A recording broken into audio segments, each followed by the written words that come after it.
still get nervous at these intros because I need to find like that perfect phrase. But anyway, is that camera slanted? Let's just say no. Welcome to Elevate Today podcast. I am here with Brooke, and she's actually quite the communicator. Hello. She's a talker. I am. Okay, so let's just share how we met. Monte Vista, junior year of high school. Yes. Yeah. And we saw each other at the gym. I was like, oh my gosh. Yeah, friendly face.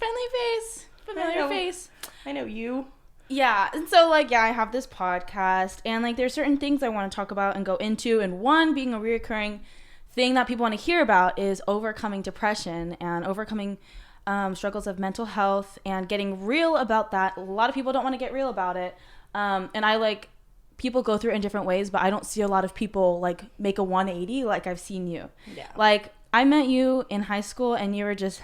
like a mess.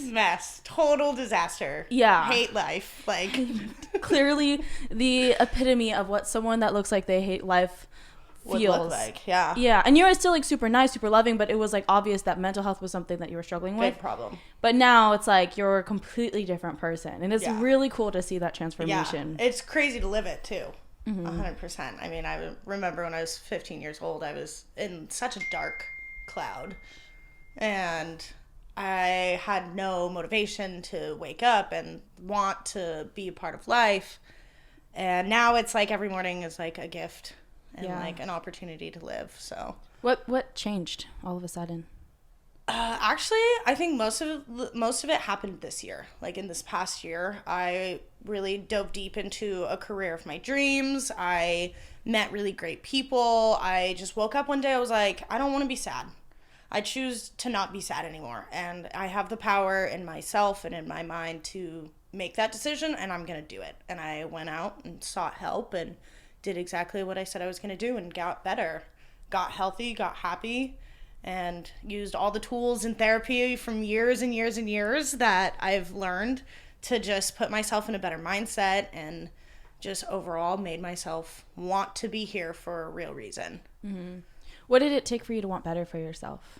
Hitting the lowest point of my life and like seeing how much like my depression hurt my family, because I felt like a nuisance. I felt like a burden to people, and knowing that that wasn't true and like seeing how much like my family begged me to like stay was what made me like actually want to stay. And there's always like that background like behind all of like the suicidal thoughts and all the suicidal attempts and everything. Like there was always something inside me that was like, you have to stay here, like you have to be here.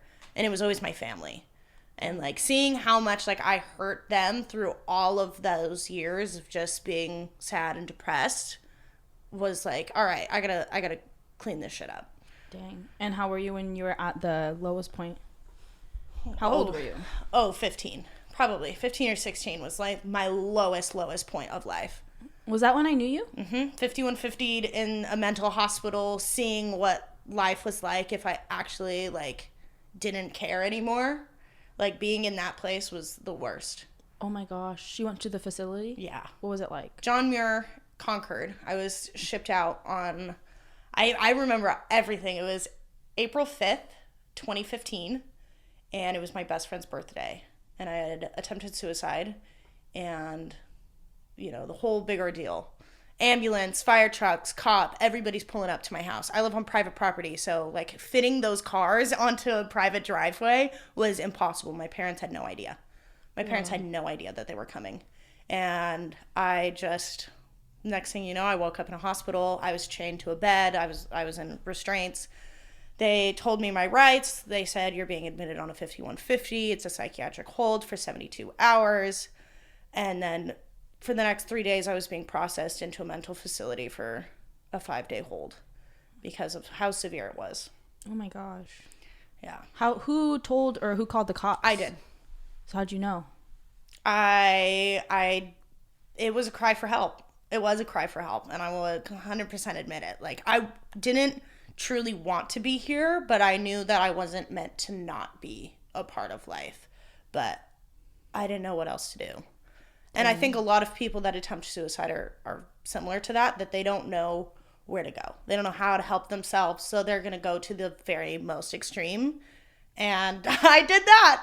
Just that. Went to the very most extreme of suicide attempt and calling the cops on myself and making a big scene at my house. I mean, it was just chaotic. Wow. So. Oh my gosh. Do you think that they handled you well in the facility? I mean, as well as you can. I mean, they're qualified nurses dealing with young adults who absolutely hate their lives. And when you're in that mindset at that young of an age, nothing will stop you. I've seen the craziest of crazy things, like the people I've roomed with and like everything, because they'll switch out roommates depending on how long you're there. Mm-hmm. And you're all together in like a group facility, a bunch of kids all under the age of 18, because I was in like a juvenile facility, because obviously you can't be with adults. I was in a juvenile facility, and I thought like I was bad. No. The other people admitted into those hospitals are 10 times worse than what I thought I was.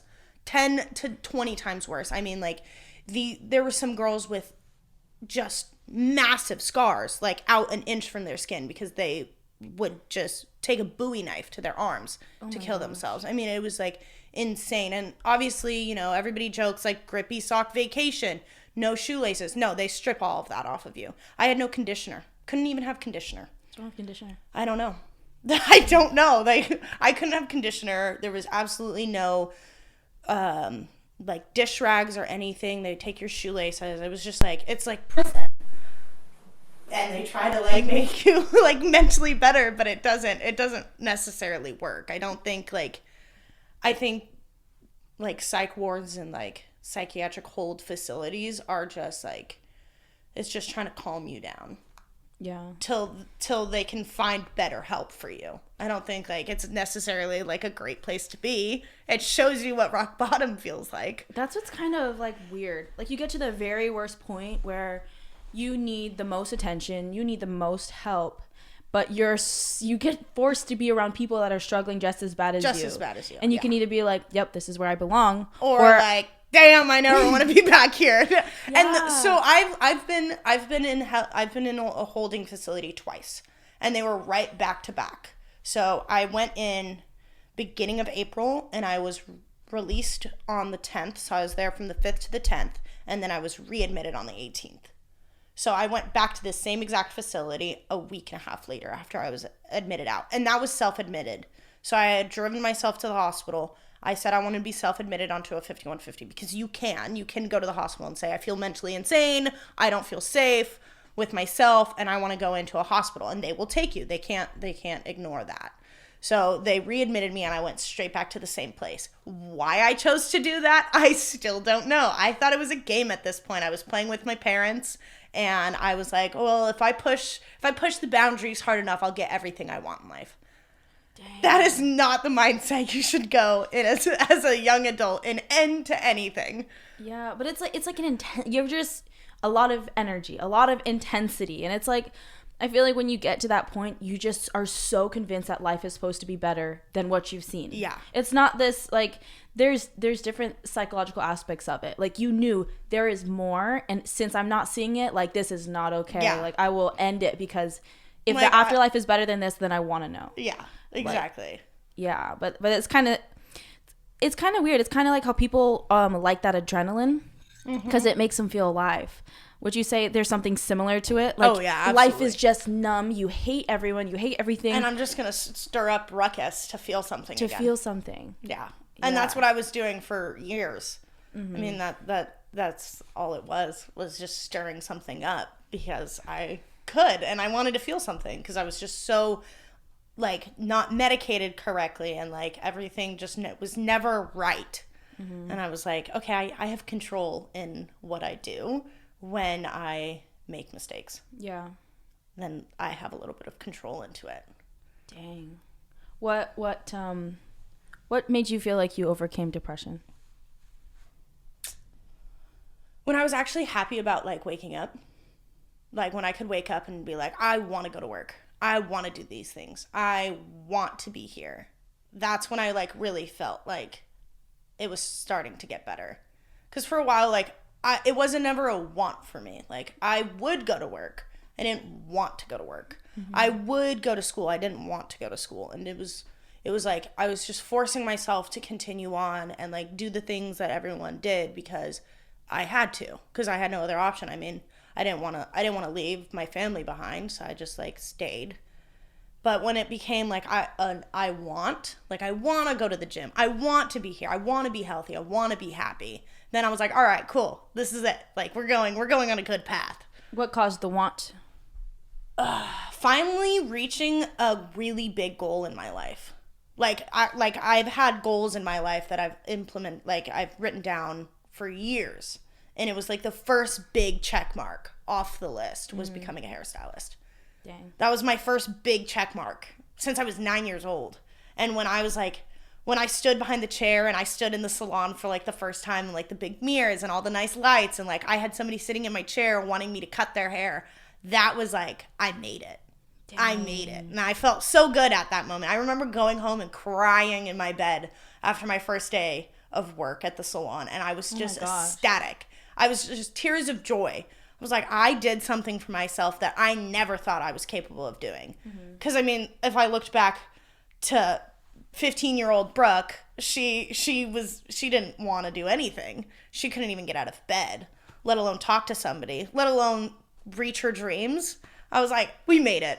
Cool, That's we made really it. Cool. And that says a lot. It's like, do something that you really think that you can't do. Like, there's nothing. I personally think that, like, doing something that keeps you in the same state, like medication, you know, you really got to know the science behind it, because it's like, that's not going to change your body. It's a crutch. Yeah, it's just gonna remind you that you're still struggling. Yeah. But when you do something that's, like, so hard, so active, so, like, oh my gosh, I didn't know I had it in me. Yep. Like, you start to see life a little bit differently. So different. Because then it's like, what can't I do? Yeah, exactly. And that's my mindset now. Like, that's 100% my mindset now. It's like, what can't I do? I mean, I've done all of this now. Like, nothing can stop me. I'm built for anything. Like, I can take on the damn world, and nothing can stop me. Which is, it's still similar to the same mindset, because I would definitely say that back when I was 15 years old. Like, what can't I do? I mean, I could take on the world, but it wasn't in the same, like, perception. Like, that was like, I can do anything, and there was no consequences. I saw no consequences. Now it's like, I can reach whatever goal. And yeah, maybe I'll hit a consequence in the way when I make mistakes, but I'm still going to reach my goals, and I'm still going to, I'm going to take on the world in, like, the best way possible. That's what it is. Yeah. That's why I love being around gym people. Like, that's the only people I associate with. It's kind of insane. I have, like, one friend that doesn't work out, and that's literally it. Just one friend. Everyone else are all gym people, because they get this whole, if I can do it, then I can do it. Like, there's nothing I can't do. Exactly. Like, that's my there's never enough weight I can't lift or anything. Yeah. You're, like, understanding the idea that, like, to get what you want, you have to endure pain. To feel good and alive inside your own body, you have to endure pain. And people that live like that and think like that usually have a better, like, mental headspace. But at the same time, they also don't, because, like, there's a lot of people in the gym that are just not there okay. To fight their mental demons. Yeah, you can see it, like, looking in the mirror. like hoodie on, headphones on. They're like, don't talk to me, don't come up to me. That's me. That's me when I work out. It is true. But I feel like we have a gym community where I really love our gym that we go to. It's kind of weird. It's, like, a really fun place to be. We kind of all look like, we see each other, we wave. Like, hey, I know you. I don't know you, but I've seen you here a million times. We wave. It's cool. I like waving at you, you know? Yeah. It's really cool. That's why, I think it's cool we met there at, like, It's a good community. I think it's just so important to have a community, like, for anybody. Like, whether that be the gym or, like, a church or, like, work or friends or whatever. Like, community by itself, like, no matter where you find it, like, having a group of people to, like, support you is great. Yeah. 100%. Everybody needs that. I want to create that, like, really bad. That has been, like, my motto at the salon. I met my boss when she had just opened the salon, and since I've been there the entire year and a half it's been open, like, that's been the motto at work is like, this is like a community. Like, we want to make a community of girls that support other girls and all of that. And like finding that this past year was like the best thing to ever happen to me. 100%. Because I never had a community before that. Like I had my friends, but like a community of people that all have a similar mindset, do similar things together. You can relate on so many things. Like, that is different than just having a group of friends. Yeah. Like, having a community means like we're all kind of battling the same things together in similar senses, maybe like a little bit off from each other, but like we all can relate to each other on the same problems. Versus like our friend group is like, we're all doing our own thing, but we all like each other and we're gonna come together and talk about our shit. Like, yeah, and one person could want to be like growing and elevating their life in a way, and another one's just like, let's just smoke up, you know? Yeah, but it's like like a community like holds everybody accountable together in one, and I love that. Yeah. More people need that. everyone needs it right now, and I'm like meeting more people, and we all think ourselves a little differently than we're actually perceived and received. So like, I really want to make community. I'm just like, I only have like 3 friends, and I'm just I mean, me, I have my boss, I have my coworker, and then I have like 2 people on the outside that don't work with me. Yeah, but I'm like, cool. We need it. Like, I know I could create it. Yeah. I might not like be the friend that you should be calling like late at night. You need someone to talk to because ain't nobody got time for that. Yeah. Oh yeah. I'm asleep early, or I'm training for jujitsu, or like editing a podcast. But it's like, I would love to bring people together to meet each other. And you have the resources that can allow people to do that. Like, maybe you can't yourself be that person for somebody else, but you know so many other people that could. And like, being that part of like that pathway to like increase people into meeting other people is great. You want to know why I backtracked on that? Or why I did it? I was going to have another ice bath party like mid-January. But I met this guy. Okay. And he's so cute. He's really nice. He's really cool. But he was just like, yeah, it's just like, I don't think guys and girls could be friends. And I'm just like, I don't got no guy friends. I don't do that, you know? And so like, then all my friends are dudes.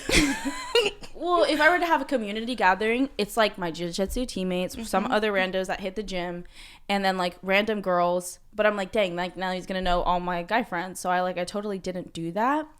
But I'm like, this isn't for me. Like, shoot, I might be single forever. But if I could create if I could create community and family and a space where people could feel like, okay, like this life is fun. Like, oh, we could have a great time literally working out or talking about something random, like not having to go out and eat out and drink out. It's like we can actually come together and just be together.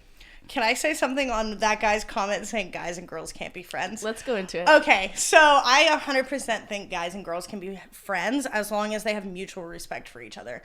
Because I've been in a gym, not the gym we go to now, but I've been into another gym that if there was a jiu-jitsu team there, it would be chaos because men didn't have respect for women and they couldn't even get near them in that close of a sense of even wrestling or doing jiu-jitsu because it would be inappropriate and something would go wrong. But I've also been into another gym that I've gone to a jiu-jitsu class, and literally the men that I've wrestled with or done anything with have the utmost respect for women, and they are probably still my closest friends to this day. What gym? The Resistance. Bro, I freaking love that spot. I just always liking their posts. I think men and women, but in the gym community, it's so different because I think like people, like especially like a fighter mindset. Like I dated a fighter. I mean, I've been near people who fight and like do that as a profession, and it's completely different than a normal person. 100% different. Like their mindset is so way advanced than like I would say mine is. Like they just care so much about life in such a different way. But I think in general, like men and women 100% can be friends as long as there is a mutual respect for each other. Because all of my guy friends absolutely know, like, I'm never going to sleep with them. I'm never going to try. I'm never going to want to. And if I did, it would be on my terms, not theirs. And if they did, it would never happen because it probably wouldn't be on my terms. Yeah. But like I have more guy friends than I have ever had girlfriends. And I know all of their girlfriends. They all have girlfriends. I know all of them all. I've done all of their hair. I'm friends with everyone. That's really cool. It's like, it's just a matter of respect towards women and like women respecting men's boundaries too, because I think like women aren't the only ones with boundaries. But I think if you just like, if men can respect women and women can respect men, there is no problem being friends. Yeah, I think it's like there's a different class of humans. Like there's some 100%. But like I want to tell some people, you know, there's some guys out there that aren't thinking about sex when they associate themselves to a female. Yeah. Like believe it or not. And there's this other thing about it is maybe when you're married, don't have as many opposite sex friends. But when you're young and you want to go somewhere in a group or go out, like, you should bring a guy. That's the safest thing to do. My best friend is 6'4" and, like, 200-pound black guy who I walk around with and might look like he's kidnapping me half the time, but that man has my back, and I'm never scared to be in public with him. That's what I'm saying. I think that male roles in one's life can be very healing because, like, we see so much, like, I hate men. And I'm like...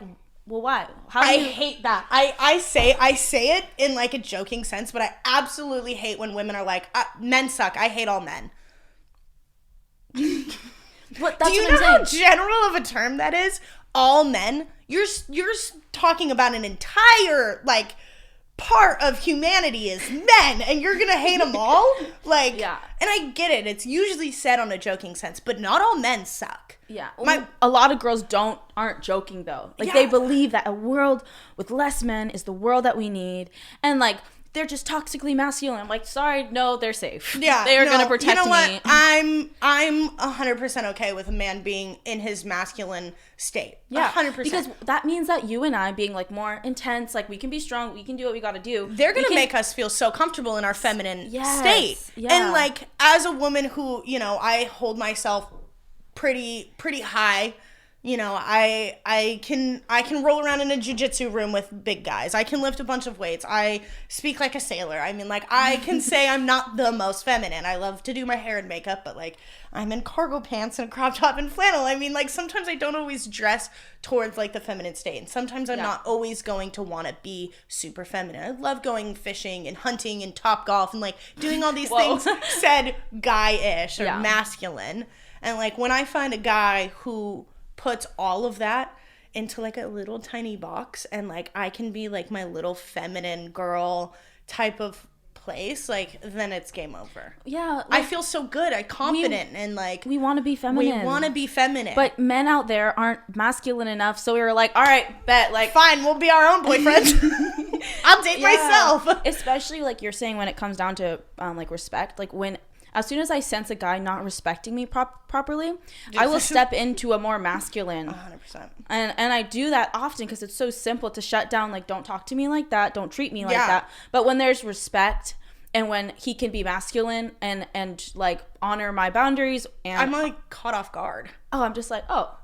I could slouch, I could breathe, I can talk, I can express. It's like my like... my guard kind of like comes down a little bit. I'm like, okay, wait, we're okay, we're safe here. Like this is a good place. Yeah, and I think it's also damaging because like hookup culture is such a thing.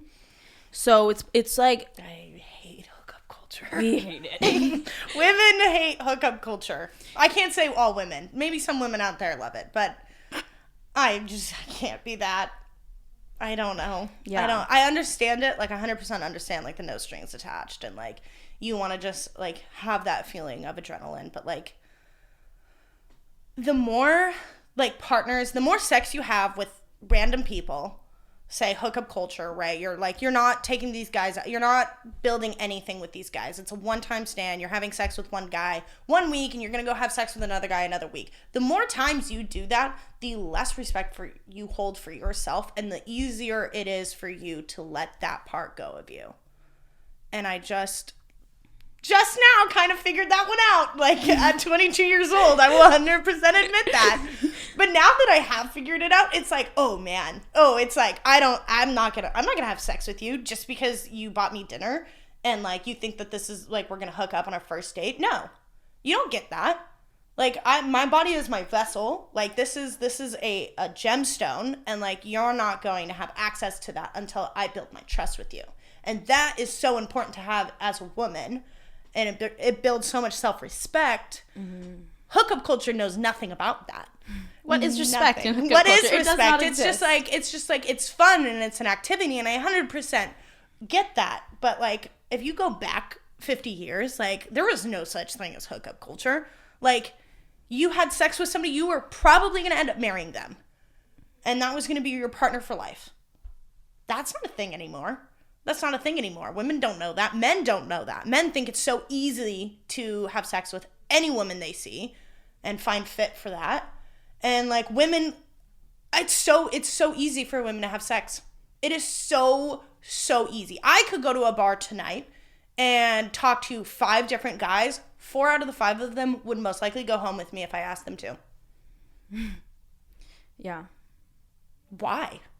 Where's the respect? Like, well, where's think the about respect? No one values like the idea of marriage, of commitment. No. We've lost hope, and like I'm sure we both can talk about reasons why we've lost hope, but like that's not the alternative. Is this extreme living where like you can just give it away? Yeah. It's like, it's a total polar opposite, and I think extremes is a great way to put it, because it's like, if it's not hooking up, it's like, it's not going to be a relationship, and they don't want, if they just want to hook up with you, like, you're not going to get a relationship. Mm-hmm. And it's okay, like, so this is going to sound so terrible, but I was listening to like a men's podcast. Okay. And it was like, they were saying, if she doesn't offer you sex, then cut her off. Like, there should be an exchange there. And he was just saying, like, especially if you're going out on dates with her, if you're investing money in her, if she doesn't give you that, then, like, she's pretty, like, nearly friend-zoning you. I'm probably wording it wrong, but I'm trying to have, like, an understanding, because these men are amazing. They're great men, but they're... all they want is sex. That's what it sounds like. Yeah. But, like... And I'm mindful of the fact I'm 22, and I've been very blessed with good men in my life that has never disrespected me or crossed boundaries or even expressed that. And I'm just like, is that the world we're going in, where like men will expect this exchange? The strong women will not like be as easy, and if they are, it's like going to be very selective. Like the guy must be a 10 or something. But like, do you have hope for what you think could exist without hookup culture? What happened to the chase? Like playing hard to get. Tinder. What happened? Like it was like women who refused like sex on their first date were like the women most sought after when I was in high school. Mm-hmm. Like, if you played hard to get, and like you kind of flirted with a guy at like a football game, but like you wanted nothing to do with him during school hours, like every guy wanted that girl because she was so hard to get. Now that's like not, I feel like that's not even a thing. That makes me like want to cry, honestly. Like, and now it's like, as like I've gotten older, I'm like, I want to be hard to get. Like, I want you to chase me. Like, I want a man to chase me, because that shows that he wants it. Like, just recently, I met a guy, and I was talking to a guy, and we were hanging out at his place, and he tried to hook up with me, and I was like, no, I'm cool. Like, this is like our first time hanging out. Like, maybe like down the road that can happen, but like this isn't gonna happen today or tonight or the next night. How did he respond? And it was fine. Like, he respected it, and I set that boundary. And I talked to him like a few days later, and he was like, that made me want you more, knowing that like I couldn't get you. I was like, what happened to that? Not every guy says that anymore. Like that's not usually like the mindset.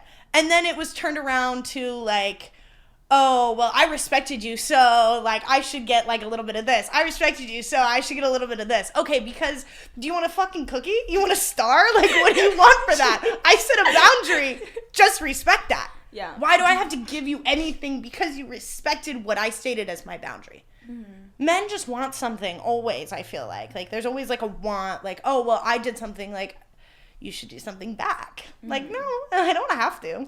So maybe men and women can't be friends, but rare breeds can associate with rare breeds. Yeah. Because I'll say, like, the guys in my life that I am friends with, they are exceptional human beings. Mm. Like, mm-hmm. I mean it from the bottom of my heart. I'm like, oh, yeah.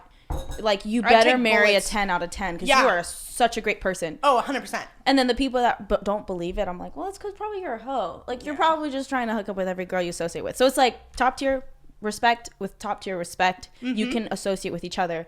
But this whole other group of guys where it's like, if we don't get sex, then you're friend zoning me, and I'm like, bro, maybe we could just like be creative and like, coexist together until we're both married and have children and live our own lives. And I think like a lot of time, like it just takes time in like fighting that relationship with a man, like that they don't want to be your friend, they want to be more than your friend, but you don't want them to be more than your friend. Like, you just have to ride that wave out a little bit sometimes.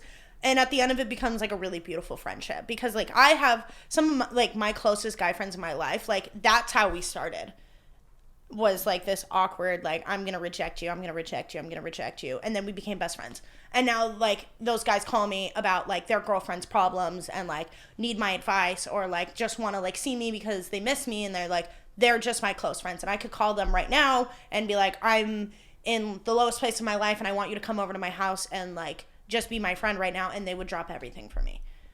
But it didn't start like that, and like we had to ride out this like awkward wave of like, he wanted it, I didn't, or I wanted it, he didn't. Like, there's always, I feel like that's kind of normal, and like if you kind of wait it out, like you'll see something great come out of it, but not always. Not always. I can't say every time that works. Yeah. Because it doesn't. Yeah, and I think we're in really evolved times where it's like, that's cute. You think guys and girls can't be friends. Well, you're probably not gonna get married till you're like 40, especially with that mentality. With gray hair and you're old. Yeah, and so it's like, there's so much life, so many things to do. You're going to limit yourself from a whole nother creative essence. And just as women, we like the structure, discipline essence benefits our insights in some strange way. You know, where like you can work harder, you can be safe, you can be feminine. More organized. With feminine, God, like things come out like promiscuity, gossip, comparison. So like girls have to be really selective with who they choose to be their girl too, because like there's a reason why we were both created to coexist in this world. Yeah. And like I'm just too much of a people person to be like, no, bad. Yeah. Yeah. And it's like, my blocked list is like 3 people. Like, I just can't, I don't believe in cutting people off. Like, I'm too nice of a person. I'm too friendly. Like, yeah. And you could do me so dirty, and like if you hit me up now, I'd still probably try and be your friend. That's like, me. I'd be like, I understand. You know, life is hard. Life is hard. People are crazy. I got your back again. Yeah, like all right, cool. Yeah, because I'm just a giving person like that. Yeah, and yeah, those hearts, like, they're gonna be getting hurt more, but 100%. Worth it, because this world's already cold. Yeah. But so even with times we're in now, I think like guys can benefit from girls because of the fact that it's so hard to navigate things, and like. I have like people in my life that are guys that will give me dating advice from a guy's perspective, and it helps so much because I'm not naive, but when it comes to dating and relationships, I've only known like one serious relationship, and I'm just like used to that. So I'm used to that kind of respect. I'm used to those kind of signs. Like, he loved me, I loved him, so I'm like, I'm used to this. So now being out with this whole world of crazy people, I'm just like, I think we like each other. This is great. It opens up like your idea of like what could be. Yeah. Yeah. And having my guy friends to be like, hey, he said this, what does this mean? I'm just be like, I wouldn't overthink it, or he sounds like, you know, he doesn't really respect you. You guys are supposed to be in honeymoon phase, and like it's really dry, so you should probably raise your standards. Yeah. Stuff like that. Yeah. And I'm just like, okay, I didn't know that, because the only person I knew, he like obviously were broken up, but he just adored me. Yeah. I mean, like, I think my best friend's probably really tired of me calling him about all the boys that I talk to. Sorry, but I call my guy best friend about everything. Every little boy drama problem that I can't seem to figure out in my own head, I will always go to him for advice, because having a male's perspective on something a guy is doing, like, it just correlates better when you hear it from a guy. Okay, well, he's a guy, and I'm also a guy. I'm gonna try and explain it as I would.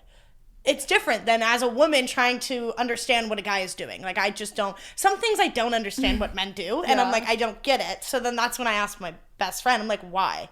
Why is he texting me like this? What does this mean? And then, he does the same thing. Well, you're overthinking it. Or like, well, maybe you should just raise your standards. Like, this is not, like, you don't deserve this respect. Like, you you should cut him off. And it's like having that perspective, like from a male's vision, is different. And I think like I could ask my mom the same exact question that I asked my best friend, and I would get two completely different answers.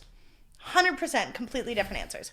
My best friend would be like, drop his ass. And my mom would be like, well, you know, well, sweetie, he's probably really intimidated by you. I'm like, why do moms say that? I'm like, Mom, this is 2023. He's not intimidated. He's not intimidated. He has like 10 other girls. No, he's got small dick energy. Like, that's what it is. Like, yeah. And like with these days, if you're like a little bit attractive, kind of good at talking, like you're probably talking to like 8 other people. So you're not like the one that he's pursuing. No, like, sure hope you have something more interesting to say than these other like 8 girls. Bro, the worst part is like the rosters. Like, there are rosters now, and I am fully aware. What do you mean rosters? Like a roster. If like a girl is somewhat pretty and can talk, she has a roster of men on her phone that she can hit up at any second of any time of day, and likely 2 to 5 of them are responding, depending on how long the roster is. No. Yes. 100%. Dude, 100%, do you have a roster? I 100% do have a roster of just backups of men. Like this guy fell through. Like my self-esteem is low, but 100%. Yeah, 100%. And it's probably a terrible thing, but fuck it. Why not? 2023. It's 2023, but like also it's like, just because I have all these like men that sit on my phone doesn't mean like I'm gonna go pull up to their house and like hang out with them for the entire night and do dirty things. That doesn't happen. But dirty things. But like there's rosters. Like I know guys who have rosters of chicks that just like Snapchat. Snapchat is like the worst thing in the world. I want to delete mine so bad because I'm getting so sick and tired of it. As I've gotten older, I'm just over it. It is so bad. You send one snap, like you take one Snapchat, it is sent to like 15 different people. It's the same picture. It's all, what are you doing? Sent to 15 different people. This was the start of the rosters.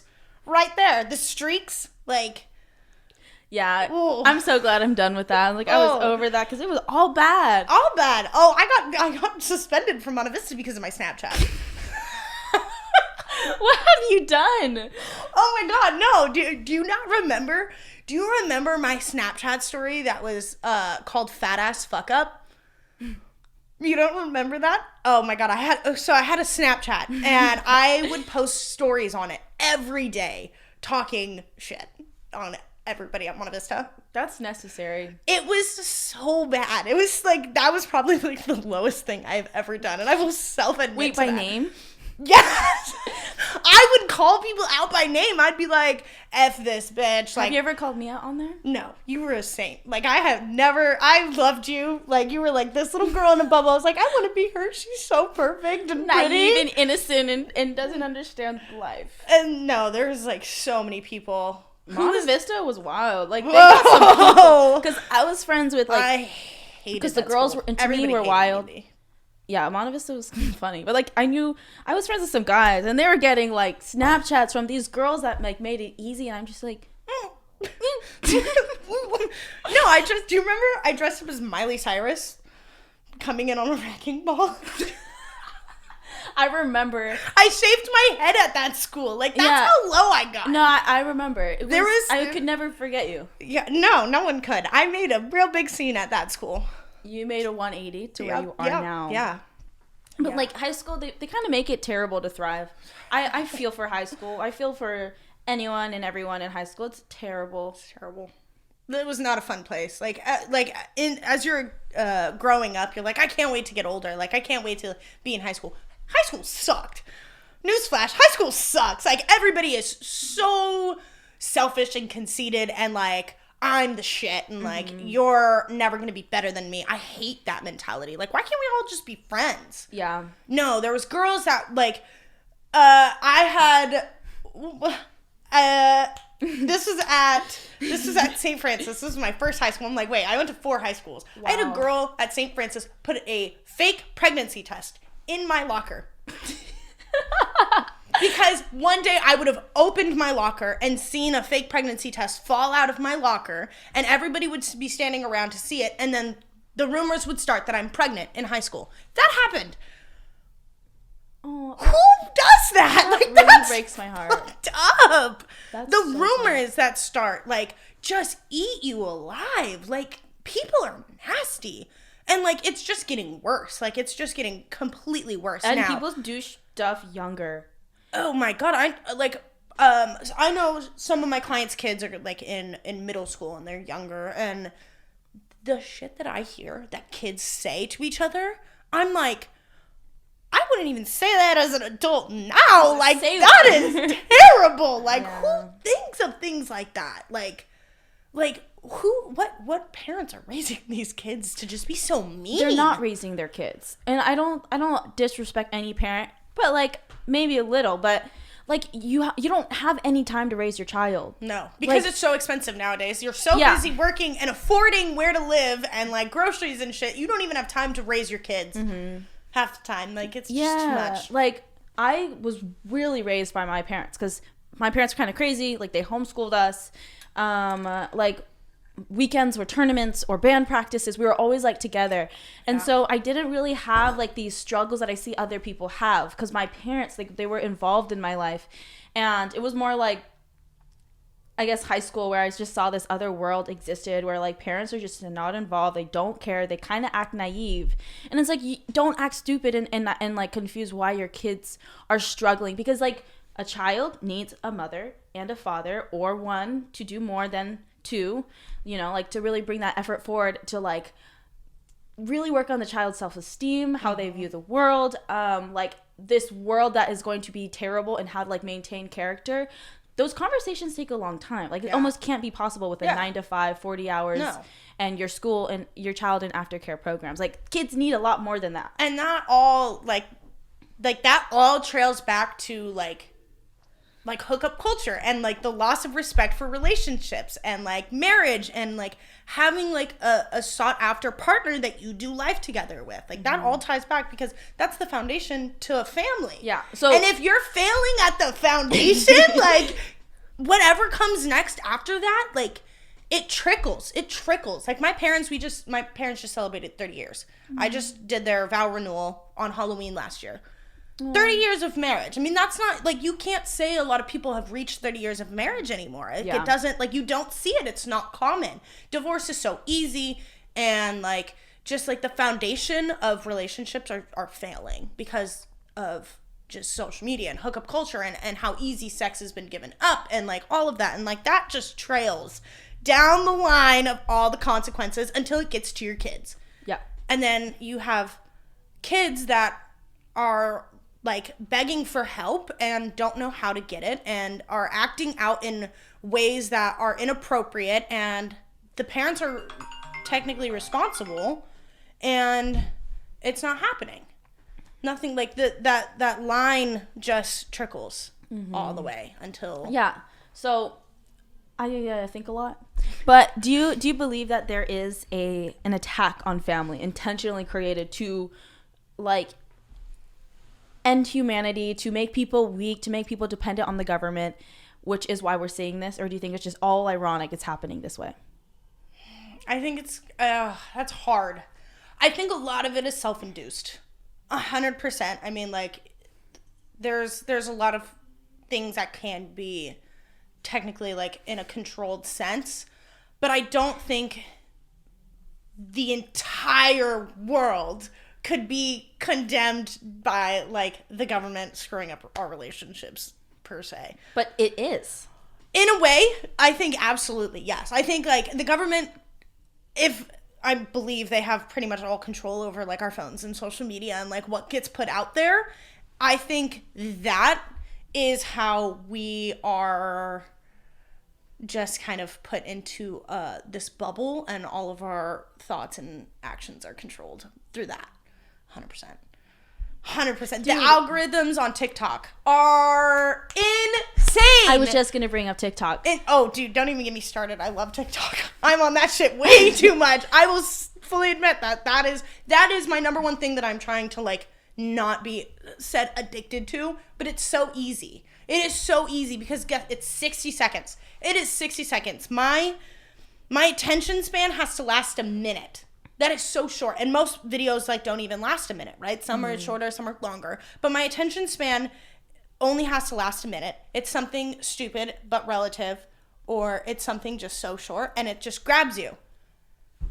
Yeah. I read something. Terrible. I read something and it was talking about how like TikTok is from China, right? Mm-hmm. Okay, so I was listening to something. It's pretty much saying that like the things that they have on their phone in China, like these kids are genius. Like they're already mastering skills by the time they're like 4. You can see videos online of these kids doing some crazy thing with music, because the way they raise their kids are very different than how Americans do it. And they're saying that if TikTok came from China, that they're programming Americans to just like be stupid, find trendy things of just like, look at me, shake my butt and get rewarded and make a life of it. Wouldn't doubt that for a freaking second. Americans are stupid. Like I'm sorry. Like I know I'm in America and I am American, but like as a collective, like our country is dumb. Like, well, we're just zombies to whatever we're told. What the fuck? Why do we have the most school shootings? Mm-hmm. Why are we going out and killing each other? Like, I mean, I understand like that happens everywhere, but like Americans like do that shit the most. Like, look at Florida. What's going on in Florida? Florida is just like off the grid, like doing some whack ass shit. And I mean, that you get that everywhere in America. Yeah. But like that's like the things that happen here, like the obesity, like the homelessness, like the lack of good education. That is nowhere but America. Like, really, like we as a whole struggle, but China and like Europe and everywhere else, they focus on all of the like better things than we do, and I don't know why. Like we're just slacking like as a country. Yeah, I think like something I do notice from different countries is, and I think a lot of things are planned and controlled and like the government puts on us, because I do think that the bad happening in the world is like induced by someone up there that's like, they'll be very controllable if we just make them do this. I mean, you probably well aware that they put fentanyl in our drugs and on the streets, right? Yeah. That's to control the amount of drugs that are being sold. Mm-hmm. That's an attempt to control the amount of drugs that are being sold. 2, those who do get their hands on the drugs being sold in the streets, it's to eliminate them. Yeah, my cousin died of that way. He wasn't a druggie. He just tried one thing with fentanyl. And but that's because it's like getting drugs on the streets is so easily accessible. Mm-hmm. Like I could probably DM anybody on Instagram and like find it by the end of the day, like how to get weed or anything, really. Like everybody knows. You mentioned somebody, the least like, harmless drug. Weed. Okay, like no, I could get coke or anything. Like I could find a way by the end of today.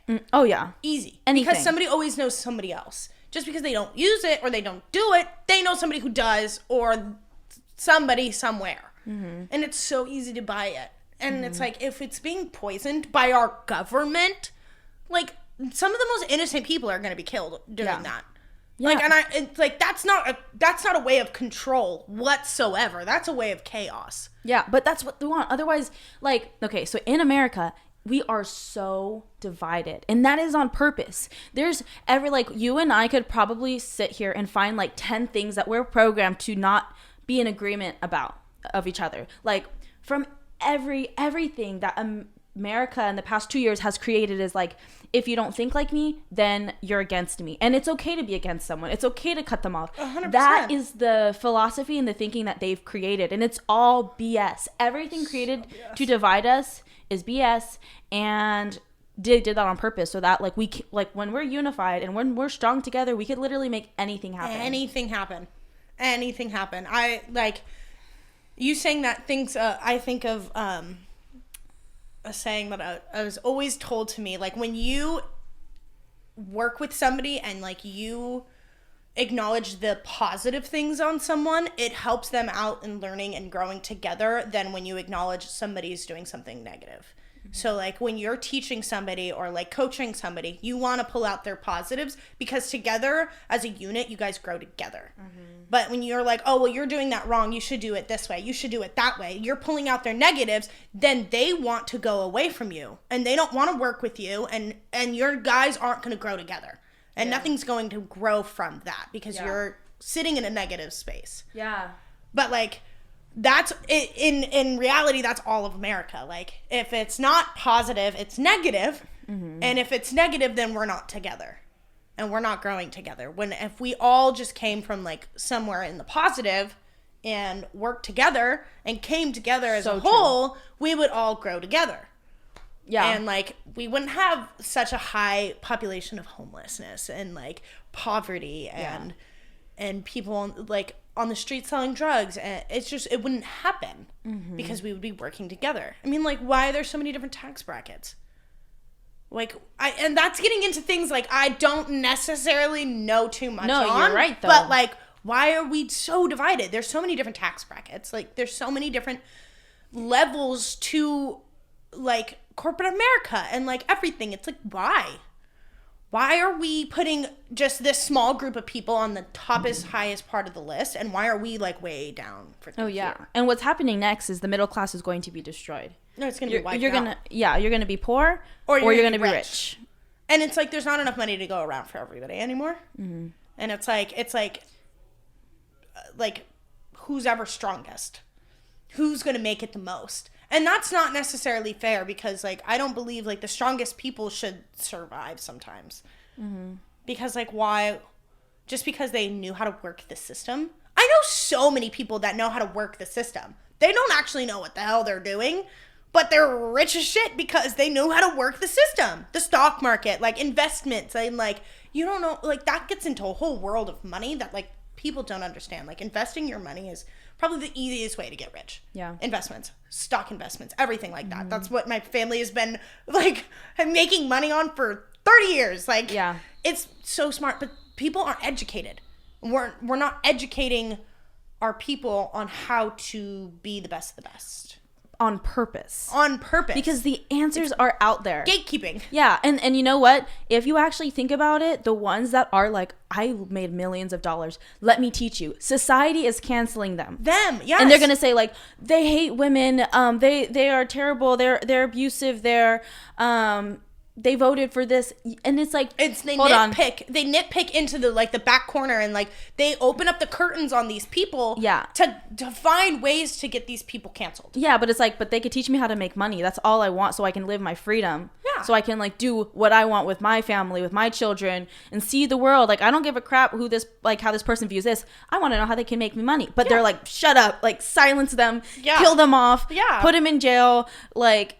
And I was talking to someone about Hermosi who's really like wise about money. And I like, again, people think how they're programmed to think. And I was just like, this guy was saying this. And my friend was just like, oh, like he doesn't even love his wife. And I'm just like, I don't give a crap. Why is that relative? I literally don't give a crap. Because that's literally like what they'll post about. Like this person in this relationship is ABC, but it's like, I don't care. If you're a money person, you teach me how to make money, then do that. I don't give a crap about your personal life. If you can teach me how to be healthy, I don't care if you're a hoe. You know, stuff like that. It's and that's like the privacy is like of our lives is gone now. Yes. Gone. Yeah. Gone. Yeah, for sure. I mean, like it's like people could be like, oh well, like Brooke, like why are you so like open about your life, and like because people can learn from it. Yeah. And I understand like people choose to not have so much privacy on their life because they want to teach other people. But on what you want to stay private in your life never does. Everything is always out there. Yeah. Everything is always out there. No matter what. Like it will always shine light. Like and then even if it's not, it's like if you could teach someone something, if you could benefit someone from what you know, why wouldn't you? Like if you could. If you could, yeah. It's exactly why I come on to this podcast and do all these things, because like I want to teach people things and like help people out. Why wouldn't I do that? I have this resource. I need to share it with you. Yeah. And that's how we evolve like our consciousness, and that's how we help the next generation, because like I can't talk to a bunch of kids, but maybe they'll find me on TikTok, or maybe they'll find this message and really be impacted. Yeah. Because like I'll say it, I'll grab it. This device, I can get marijuana, cocaine, Adderall, ecstasy, shrooms, and sex. Very, very, very, very, very, very easily. I can also buy a gun here. It's crazy. Like, this is so cool, but this is the same thing that a mother's child has access to, and they're going to act naive and confused. Why? Oh my gosh, my child's a hoe. Oh my gosh, my child's a drug addict. Well, you gave him this. There's no protection there. Your 13-year-old child can get picked up by a 25-year-old guy because she can look good and you don't check her phone. And I'm not trying to create helicopter parents. It's just like, don't be naive what these guys could do. Yeah. And they're taking over. And a child's innocence should be fought for. iPad kids, like, no hate. I understand parents need help and like their kids need to be distracted. And like, yeah, that is why Apple created like parental controls. 100%. But that's bullshit. That it pisses me off because when I post stuff from my podcast, I put, no, it's not meant for kids. Why? Because people will cuss, talk about sex, talk about their suicidal experiences. And my little nephew, who's 2, can see it. And my cousin is like, oh yeah, we saw your videos. I'm like, no, he shouldn't. You shouldn't. The algorithm should not allow the 2-year-old to see it. But like, if I was said 8 years old and I have an iPad, I can also get access to all of my mom's phone or my dad's phone, and I can also use their technology just as easy as I can use my iPad with parental controls. And then it's like you give access in like a little bit, and then they have full access. You know, it's like give a dog a bone and he's gonna come back for more. It's the same thing with like giving kids some access to like a little bit of like that whole realm of like technology and like social media and everything. Like they're gonna come back for more. They're gonna want more. I remember when I was like in like 6th grade, I begged my mom to let me get a Facebook account. And she didn't even want, I didn't even have an email back then. Like I didn't even have an email created for myself. I had to physically go to Gmail, create an email so I could create a Facebook account so I could have a Facebook account to talk to my friends with. I was in middle school. Dang. Like, and I had my first iPhone in 1st grade. When it first came out, because my dad worked for a tech company, so he had access to them, so he got 4 iPhones for all of us. Me, my brother, my mom, my dad. I was in 1st grade when I had an iPhone. That's really no 1st grader should have an iPhone. Let me tell you that. Yeah. I had no business taking selfies when I was 6 years old, looking so busted. True. But it's like, that starts off your kid in like, okay, so I'm going to take selfies. I'm going to, even just as simple as a selfie, I'm going to take a picture of myself. Then what? Like, okay, well, I don't like how, then I'm going to start nitpicking. I don't like how I look in this. I'm going to want to fix that. That goes down a whole different way. Or like, okay, well, I'm going to get a Facebook account and I'm going to post a picture. Okay, somebody's not going to like that picture. And then it's going to like make me feel sad. And then it's going to go down a whole different other way. Mm-hmm. And it's just like, it trails. Like, it's all connected. It trails. Like, that's why you got to like nip it at the beginning. Yeah. Or else it just goes down this rabbit hole of shit for your kids. Mm-hmm. But it's like you went through that. I went through that. Like we are the generation that started on social media. Yeah. I mean, like my older brother was like probably one of the first like generations, but like our generation was the start of growing up on social media.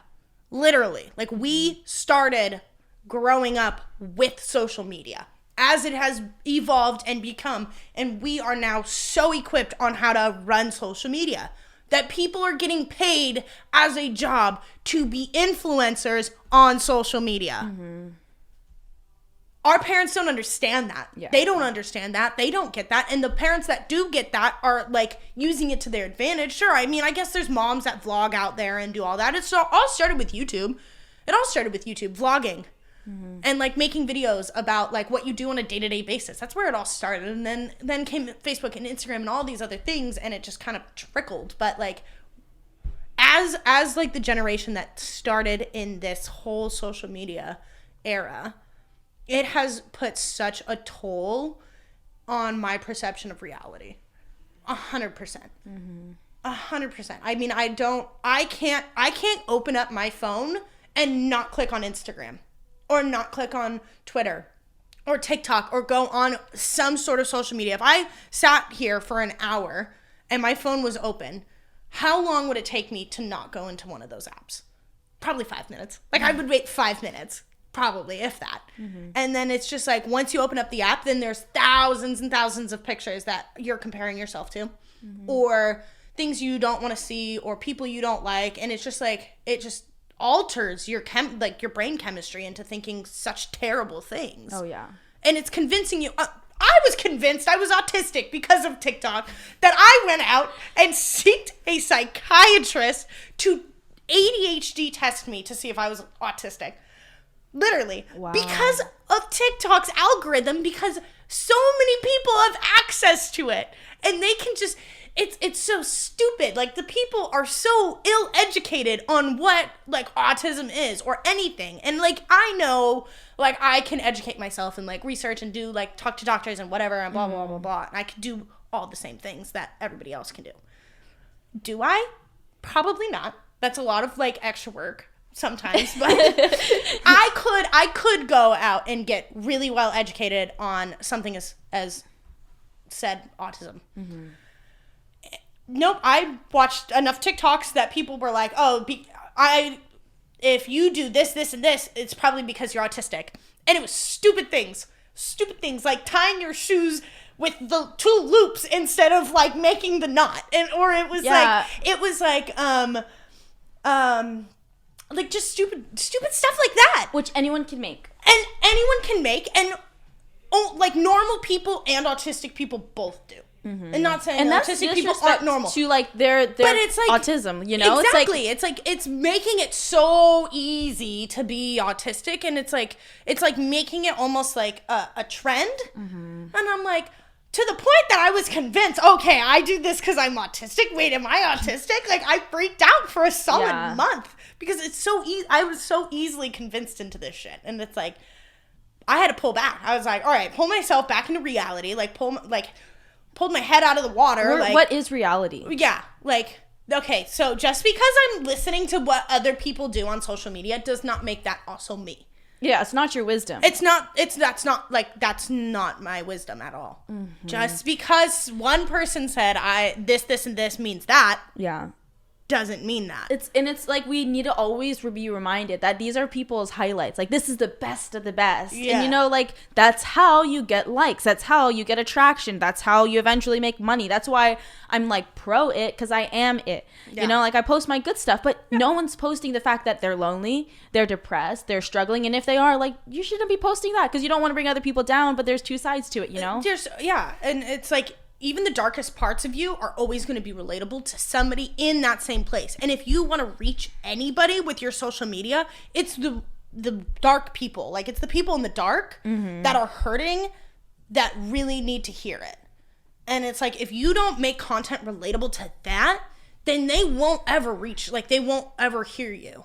And I think it's so important to shine light into your darkest spots, because people that are also sitting in the dark will relate to that and want to get to where you are now. It's just so hard, though, because, like, if you want to share your dark parts of your life, you got to realize that the ones that you don't want to see the dark side of your life are going to see it. And that's why, like, I have always been an open book. Anybody who has ever known me has always known I'm an open book. You can ask me anything and everything, and I will always tell the truth.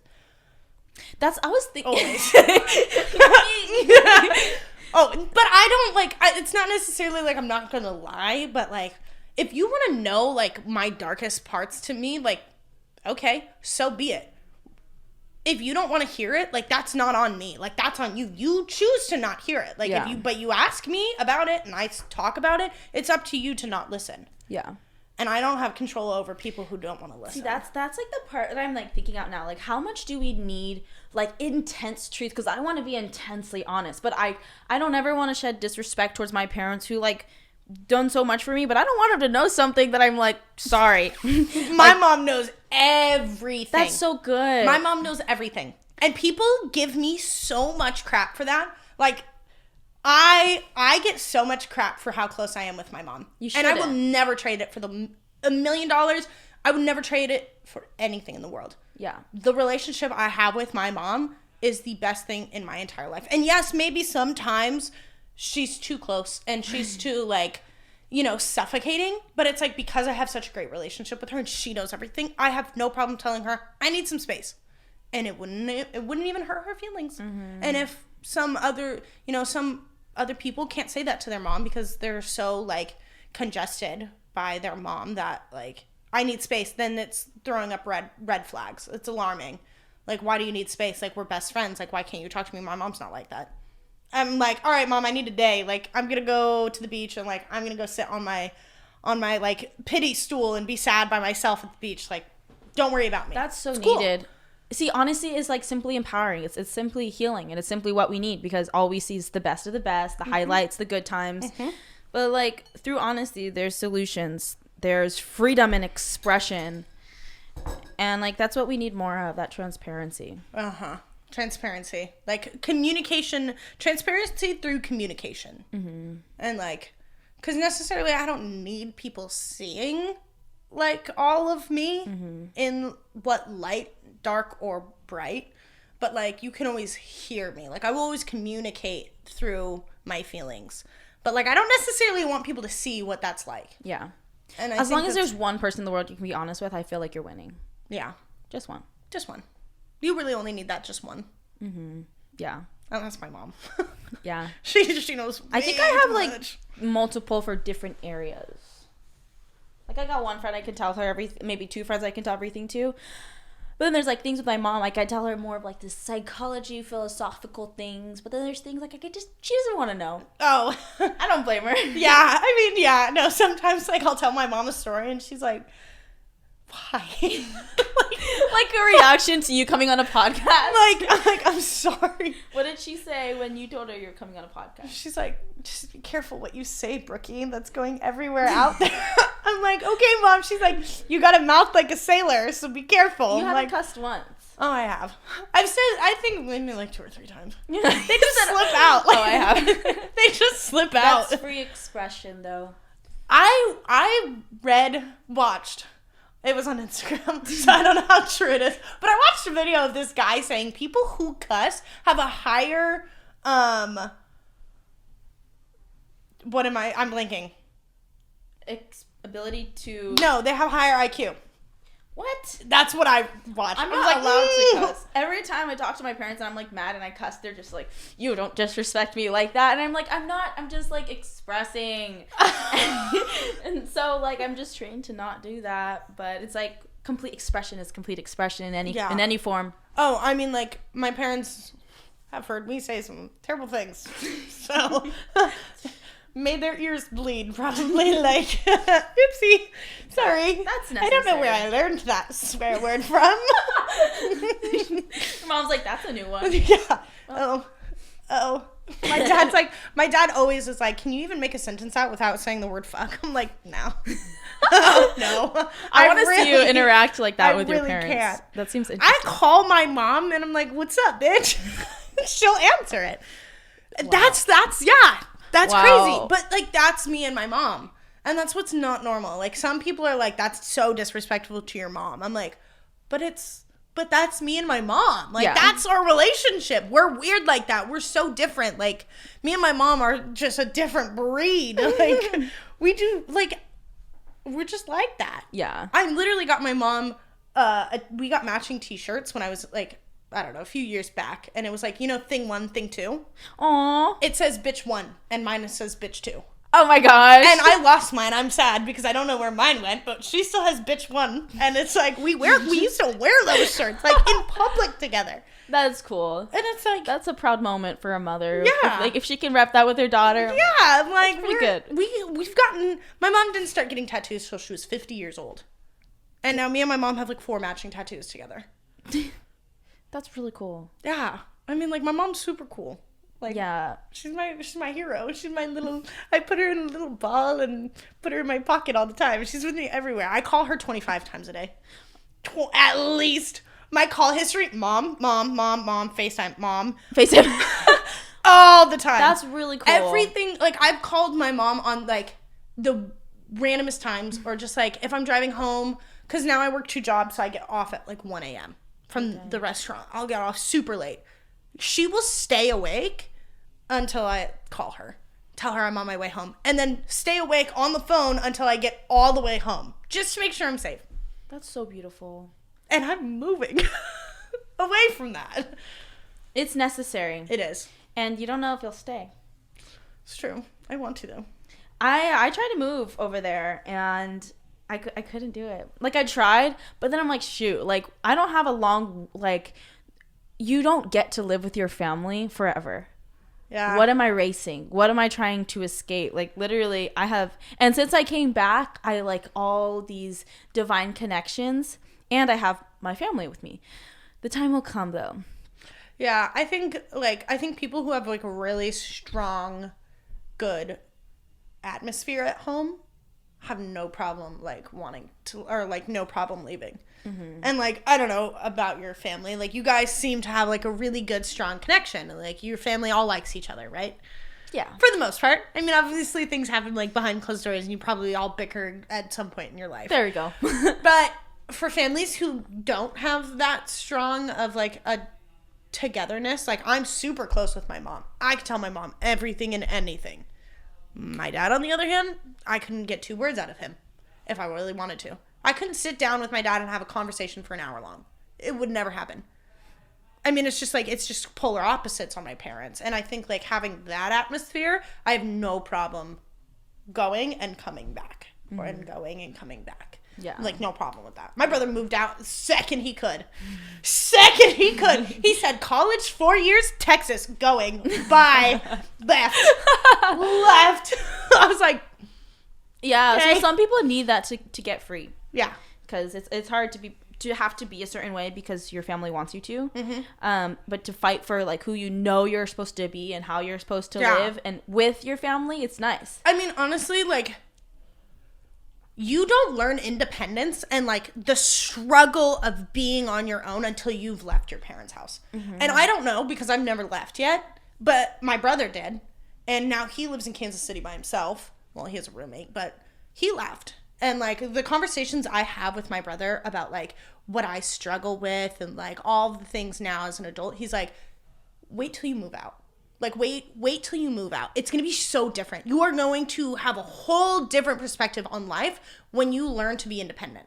Because the things that you're having problems with now are literally so minuscule. Like, wait till you move out. You will be, like, you'll learn so much about yourself. To do that. And I want to do that because I want to put myself in such a challenging state of mind because that is where I feel like I flourish the most. Yeah, that's true. But, like, you know, as a woman, we don't have to. No, we don't. Like, you know, no, I choose violence. Like, I choose challenge. Like, yeah, but I'm just getting so old school with everything. I'm like, I'm probably going to want to get on a farm, have a bunch of kids, and just completely cancel all technology, except for the podcast, maybe. But, like, I'm thinking, what if I just go from living with my family to living with my husband?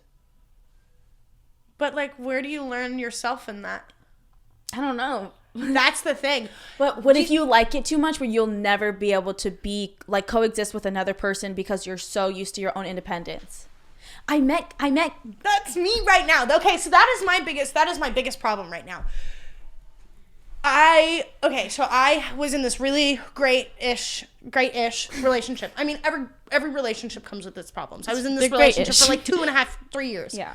And I was like, all right, like, I love being in a relationship. Before that, I really was never single. Since, like, the age of 17, I never knew what it was like to be single. Yeah. This is the first time in forever. How long has it been since you've been single?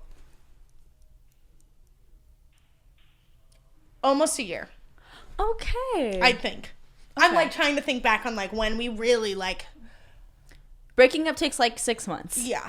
Yeah. No, this was, like, a whole year-long breakup. Like, I mean, we were on, we were off. I loved him with all my heart. I still do. I talk to him all the time. Like, we're still great friends. And, like, my ex is somebody who will always hold a place in my heart because it was such a stepping stone in my life. Like, I had to experience that relationship to put me in the place that I am in now. That showed me what I truly wanted and deserved in life. And I would never know that if I didn't have that. Now that we're not together, and, like, I've, like, talked to this guy and I've gone on dates with this guy and, like, I've, like, experienced so much more into, like, what I could want and couldn't want in a relationship. Like, the expectations are set so high now. And, like, that was something I never would have known if I never left that relationship. And, like, yeah, I didn't want to break up with him, or, like, I miss him and I'm still in love with him, but blah, blah, blah, blah, blah. And, like, all this, stuff that, like, brings you back. Yeah. Like, I stop myself and I'm like, look at everything that I've learned about myself because I'm not with him. Mm-hmm. And I value that information about myself so much more now. Like, what I love about myself, I learned because I broke up with him. And now that I know what it's like to be single and have such said expectations into a relationship, I never want to date a guy again. Oh, God. I could be alone forever now. You don't want children? Nope. I can't have children. Why? I have a heart condition. So I've been told by every doctor that I will never be able to conceive children. And if I did, I could die. So I have been told since a young age that I can never be a mom. I'm okay with that. I also don't like kids. I don't want to bring a kid into this world. And that's probably like a controversial opinion. But like, I don't think I'm capable of teaching a kid how to survive in this. Because I barely know how to survive in this world. I barely know how to wake up every freaking morning and, like, put my shoes on and, like, get out of bed. Like, I struggle myself. How could I bring a kid into that? Don't get up. Just stay there. I couldn't do it. That was how I grew up, though. Like, if my mom didn't feel good, I wasn't going to school that day. I was staying home because she didn't feel good. She couldn't drive me to school. I wasn't going to school. I don't want to be that parent. And I don't know if I could bring myself to a place. I mean, I'm 22. But you have such good values. I'm 22 and I have great values, but like, I don't need them to be put into like my own kids. I could teach that into everybody else before I brought my own kids into this world. So you wouldn't even want to adopt? I would adopt. Maybe. I don't know. I mean, yeah. I'm only 22. Like, that's the other thing. I can't grasp that whole part of me until like I'm truly set on where I'm at myself. Yeah, our age is like the funnest. Like, you could be so set on who you are and how you're gonna live, and then like the next week have a totally different approach. Like, that's me. Dude, I know people my age that have like full on families now, and I'm like, yo, how? I'm like, I just bought my first car last year.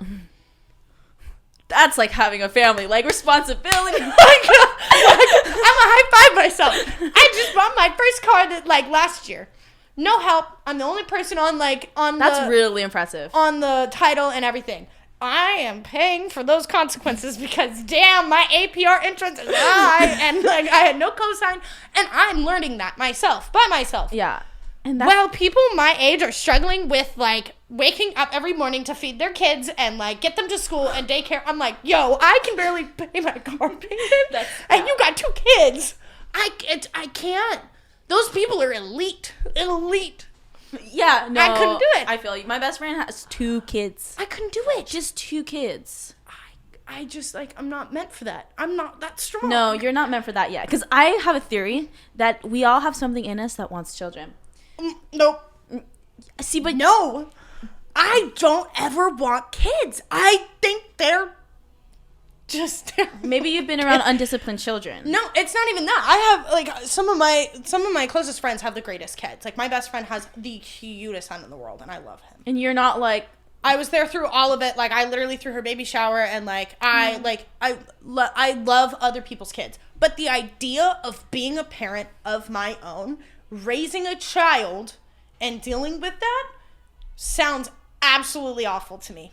I don't have a motherly instinct. I've never, like, I have a nurturing instinct, and like I can nurture and I can take care of people, but in the sense of raising a child, no. See, I believe you, but I just don't believe it. I'm terrified of kids. I'm gonna wait. I'm gonna have to see it out. But like, what happens if you fuck up? Like, you, like, see it out, like, raising a kid, you're gonna see it out? No, I'm gonna see it out for you. Because I just think that, like, okay, maybe if times were different where it was easier to survive financially in this time, but, like, I don't know how you could not want to have a child as, like, part of the human experience, or see someone go from, like, a little cute little baby to, like, an adult. Especially, I see myself do it. I did it firsthand, bro. I do that for myself every day. Like, I wake myself up every day and I get myself out of bed and I do all those things and I teach my own self how to survive and how to live. Okay. And fine. I get enough joy out of that. I don't know if I could do it again. Like, I don't know if I could do it again and raise a kid and instill good moral values into a child because I don't know if I have enough of them my own. That's really, like, that's my biggest fear. That's Am true. I good enough of a person to have a mini me? Like, I feel like I look at myself in a really shitty way. You shouldn't. I shouldn't, but I do. And I feel like that is what discourages me from raising a kid and having children. Maybe once you live by yourself and you're Maybe. like have that independent space and see like, oh, when it is just you and your energy, it's like it's easy to create a life in like Yeah. that kind of world. And But then, also, like, that goes back on, like, who's going to be the father? Like, who do I trust to be the partner in raising a kid? Because they got to be just as damn good as I am. yeah, well that's And then that goes into, like, gets complicated, I guess. complicated. But me, personally, I don't have a motherly instinct. I have a nurturing instinct, but I cannot mother. Like, I can't. Babies scare me. Like, imagine going through childbirth, like labor. I in think itself. about it all the Fuck time. No. No. Hell no, dude. You can pay me enough money to have a kid. No. I'm having my baby in a bathtub at my house. Is it going to have ice in it? What made you think Because you always take ice baths. Maybe. No, obviously, you wouldn't give birth to a baby in an ice bath. Would it is maybe? No, Is it I think it numbing? has to do. I think it has to be warm water because, like the Your body needs to feel loose enough to. also like the baby is in warm water Poor inside thing. of you. Like if it comes out and it's freezing cold, it's gonna like nah, stand. dude, bye. It's like nope, not coming into this world. That's true. Cold. Then maybe I'll in a bathtub, nice warm water. Yeah, home birth. Yeah, or like African style, like Papa squat. Yo, I've seen videos of that and it's gnarly. Yeah, but I can Gnarly. do it. That's why I'm like, Yeah, you are equipped like that. I can't handle pain like that. I mean, I have a pretty high pain tolerance. I've gotten tattoos. I need to get some tattoos because my pain tolerance is so low. That doesn't help. To get a tattoo? Doesn't help pain tolerance, does it? I don't know. That's therapy for me. Anytime I'm like, you know how people go to the gym, like they're like, oh, I'm fighting mental demons. Like I'm gonna go work out and slam hella heavy plates. Yes. That's what tattoos are for me. Wow. Because it's a way of feeling physical pain and excreting physical pain out of your body, so you don't have to feel it mentally. So That is what tattoos do to people. You're a little emo still. Oh, 100%. I have a shag haircut. But you're a hairstylist. You gotta like go through all the. Yeah, I'm definitely still a little emo. That will always be a part of me. My brain is not chemically equipped to not be. Medicated or unmedicated. I am not, I will never be at full happiness. I guess. I was wondering what you were gonna say. Like, what full do you want? Full capacity. That's interesting. So it's like purpose. Yeah. And keep going. Yeah. And experience Just because I've 180'd from where I was when I was 15 doesn't mean I just don't feel that anymore. Mm-hmm. I'll always have depressed days. I'll always have anxiety. That is a part of me. I will never erase that part of me. That is, like, my body chemically does not create endorphins to make me happy. Like that, and I know that. That's why I've been, prescribed medication and diagnosed with Did you like depression. medication? No. Most don't. That's what I'm saying. We need to stop promoting It's fake. it. It's bullshit. It's fake. It's coding your brain to think it's better. And it's not.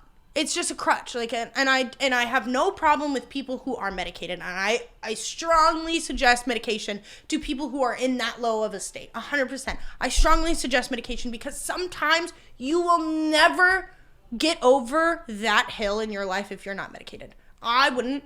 I know that. I would never have just gotten medication gives you that glimpse of light that okay, things can get better.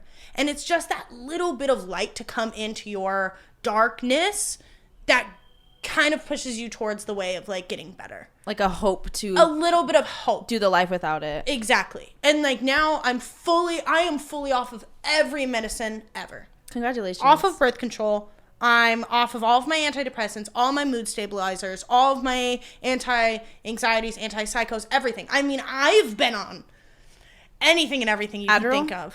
No, I have a heart condition. Can't take Adderall. That affects the heart? Yes. But I have.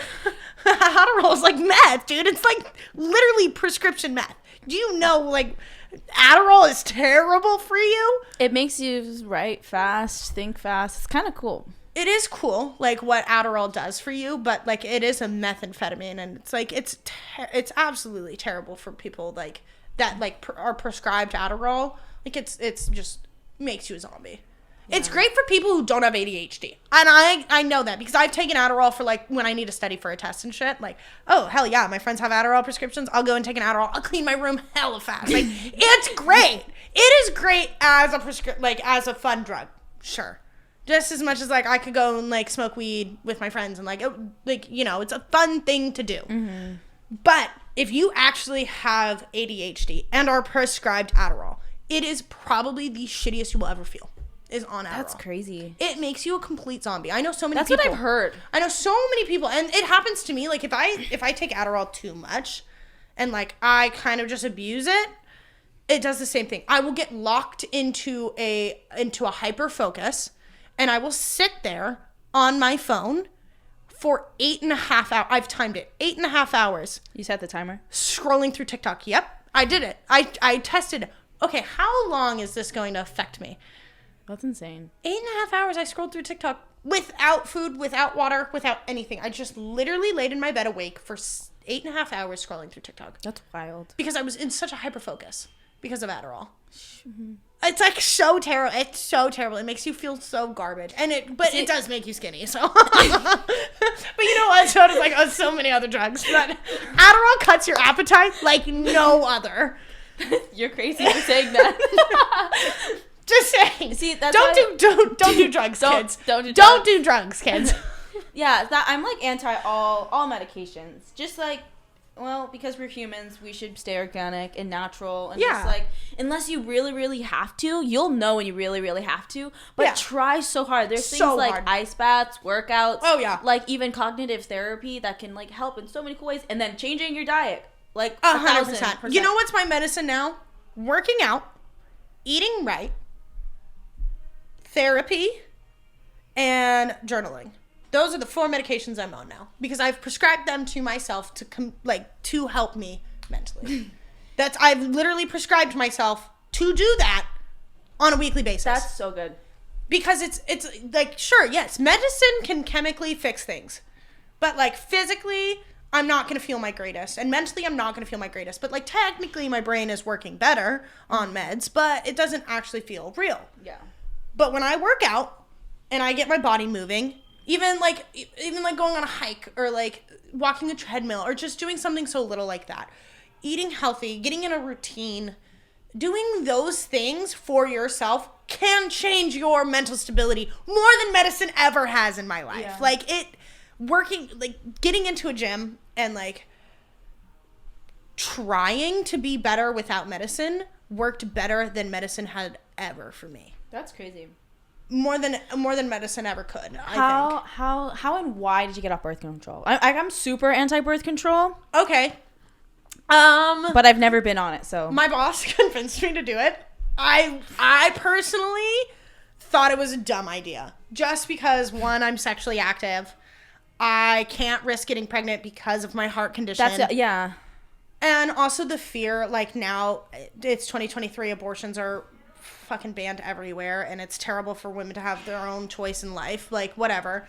That's a whole nother podcast episode. We should actually go into that one day. I would. Okay. I'm 100% down. But I was just like, I knew that, like, the birth control that I was on a hormonal, I was on Mirena, the IUD implant. I knew it was terrible for me. Copper?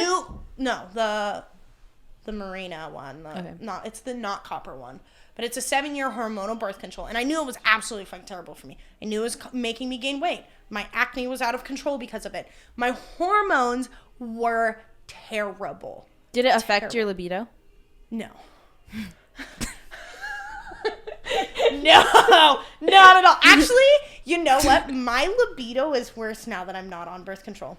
And I think that's because I've been on birth control so long that now that I'm not on birth control, I, like, don't have a desire to have sex with anyone. Which is so weird for me. Let me tell you that. That's the shockingest thing. The weirdest thing to come from getting off birth control in my mind, like, the perception of, like, what I thought was going to happen when I got off birth control. I thought I was going to go through a wave of hormonal changes. Like, my mind couldn't get right. And I already know when I'm going to start my period or, like, anything like hormonal change like that, I know I get really, really bad mood swings. I've known it since I was 15 years old. Off birth control? Off birth control. Okay. I know I am a complete disaster. I know it. I've been diagnosed with PMDD. It's a premenstrual cycle thing that affects when you're ovulating and when you're about to start your period. Every symptom you have during your PMS is 10 times worse. But the worst thing about that is your emotions can't be controlled. So I originally went on birth control for depression. Believe it or not. Birth control was a mood stabilizer, and certain hormonal birth controls can help increase like your happiness and can get you out of being depressed. It can be used as an antidepressant, anti-anxiety medication, alongside all the other things that come with birth control. But it's supposed to help you hormonally. So going off of that, I was so scared I was going to be back when I was 15, sitting in my dark room, trying to kill myself. I was so scared. So scared. I cried to my mom for days on end before I got off my birth control because I didn't want to be back there. Why'd you get off when you were 15? I wasn't on it. I got on it when I was like 16 or 17. Okay. When I was super depressed. They put me on it to get me out of my depression. So I thought when I get off of birth control, I'm going to go back to that. I'm going to go back to 15-year-old me, sad. Total opposite. My brain can feel and hear myself think so much more. Now that I'm off birth control, like the clarity I have in my thoughts amazes me. Yeah. Amazes me. It was the best decision I ever made. 100%. The best decision I ever made to get off birth control. I feel so much more alive. And I didn't realize that cloudiness that I stayed having for all these years was because of birth control. I did not realize that was what it was. Yeah, it's so terrible for you. It's terrible. It is terrible. I didn't care. Like, when I was 16, my mom literally told me the day I lost my virginity. Obviously, I have a great relationship with my mom. The day I lost my virginity, I called her and told her. I was like, oh, Mom, guess what? Blah, blah, blah. She's like, all right. The next day, I was in a doctor's office getting birth control. The next day. Yeah. I've been on it since. There was 1 month that I was off of birth control when I overlapped and I had to get it taken out and re-put in a new one. That was the worst month of my entire life, let me tell you that. 2019 August, woohoo! But I've never really experienced what it's like to not be on birth control for this long. I got it out probably about 4 months ago. Wow. 3 or 4 months Congratulations. ago. It's great. I'm going back on it next month, but I'm going on a non-hormonal one. Which one? I'm going on I don't remember what it's called. Natural cycles? Probably. Yeah, natural cycles, you don't have to put anything in your body. You're just more in tune with your cycle. You have to take your temperature. And it's really... No, not that one. That's too much work for me. It's not even too much work because you know your cycle. You know when you're ovulating. But it's still pretty freaking organic. Yeah. I'm going back on birth control for literally just the sense of birth control. I don't want to get pregnant, and that is the only purpose of birth control I want. That's the main purpose. That is all it should be. Is that. Yeah. Why are women getting on birth control and it's fucking up everything in our bodies? I think that's so messed up, by the way. Like, women, most OBGYNs are women, right? And obviously they don't have control over what, like, birth control is and shit like that. But, like, the doctors who create birth control for women, I just want to say fuck you too, because, like, we don't need that. We don't need that. Our bodies don't need all these other chemicals being pumped into us. We already struggle enough with hormonal changes once a damn month. Men don't get to, like, experience. That's when we hate you guys. like seriously, why are we creating more problems, like, for women? Like, because they don't give a crap about us. No. They don't care how we feel. No, they don't care about our bodies. That's why we have to pay for tampons, and that's why our tampons have freaking cancerous materials in them that are poisoning us. Like, have you ever used a cup? Oh no, but I really want to, but I'm so scared. What if I get, like, stuck in, like, public and, like, I have to, like, take that thing out in, like, a public bathroom? Like, dude, I just, like, to be a female, that's my fear. It's insane. It's insane. The amount of money we spend as women is so stupid, outrageous. It's sad. Even the most natural women, like, still spend more money than men on a regular basis. Mm-hmm. That's why, like, I've never used a cup, and I'm so scared to. I'm so scared too because I don't want to be in like a place that like I have to take that thing out. Yeah, but that's the financially smartest. They're only like $40 or something. My friend uses one, but you can go like 12 said hours with one. You got to be a ruthless female. Like, you just got to be like, let's freaking what go. What if it leaks? Or what if I excuse me. like, what if it like, okay, but what if it gets twisted up? That's or like, what if it goes up too far? It's like the weirdest shape ever. Like, I it's just like think this. Yeah, I don't know. I mean, I put, as a woman, like, we put questionable things up there, but, sorry, men, but I don't know. Yeah. But money saving wise, natural cycles, you don't put anything in your body. You only ovulate for a short window of time. So if you know when that ovulation phase is and you're going to have sex, you can, put on a condom or not have sex those days. It's a very short window. Yeah. And the cup is very affordable. If you have low libido, you can get on maca.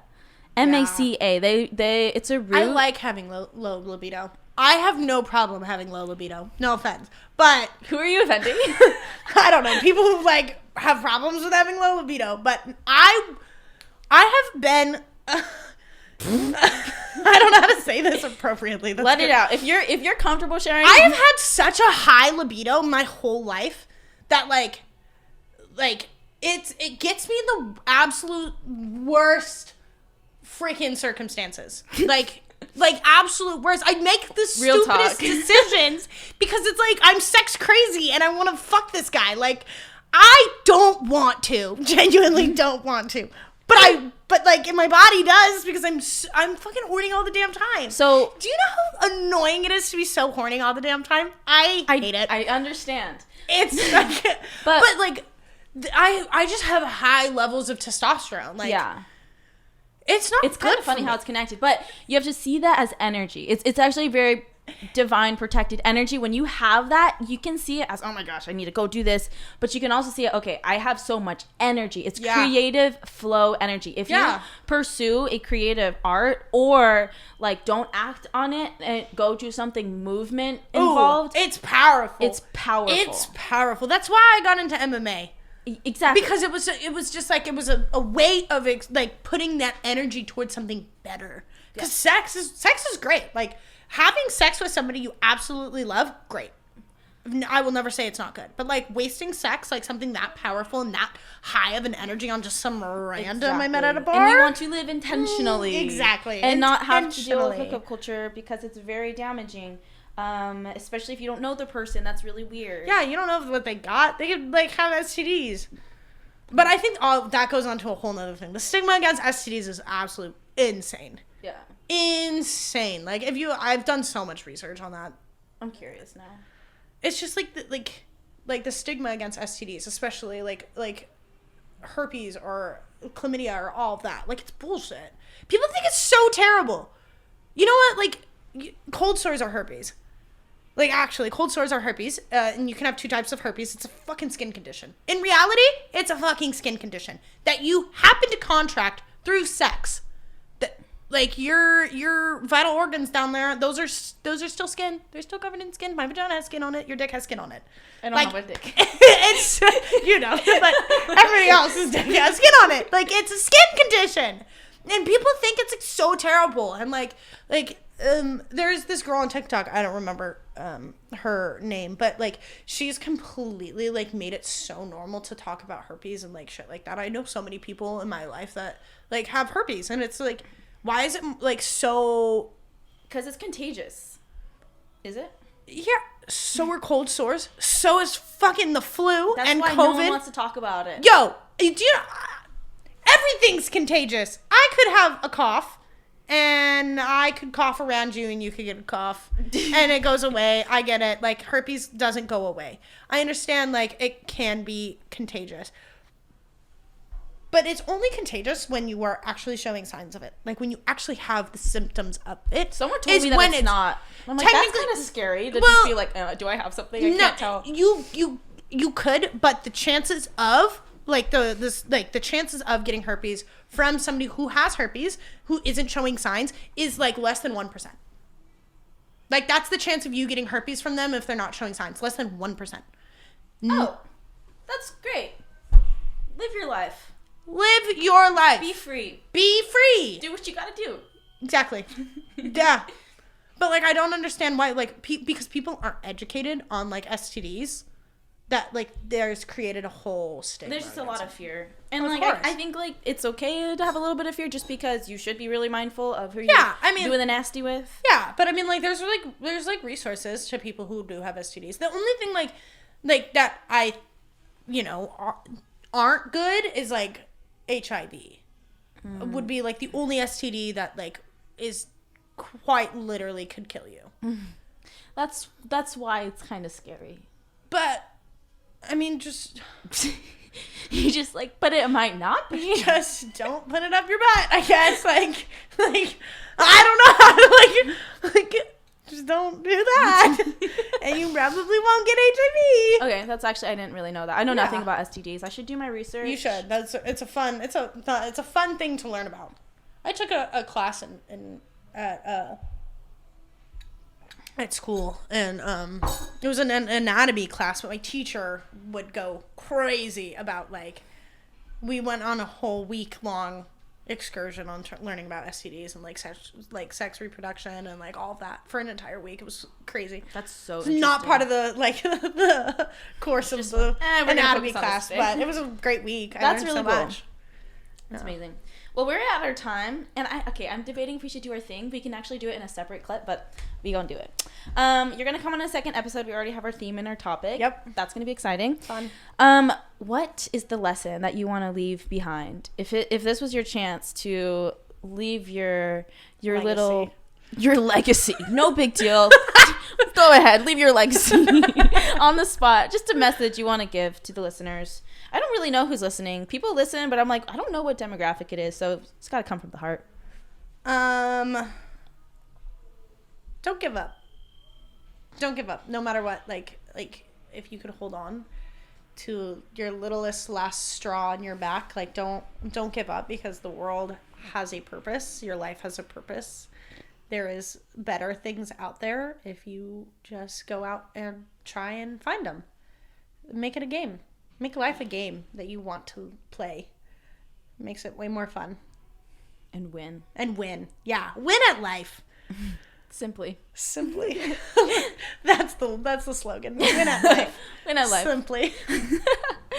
Well, thank you so much for coming on. Thank you for having me. This was fun. This we flow well. We do. And we're going to do this again, especially like we'll go into controversial and like tips, dating tips, advice. That's going to be necessary. Yeah. Send some comments in this when you post it. Put some comments on like what we should do. Ooh, yeah. For our next episode. Send some comments. Send DM some things. Okay. Well, guys, thanks for listening. Thanks for elevating with us as we tell our stories and give advice on how we can make this life experience better every single day. Have a lovely day. Talk soon. Goodbye.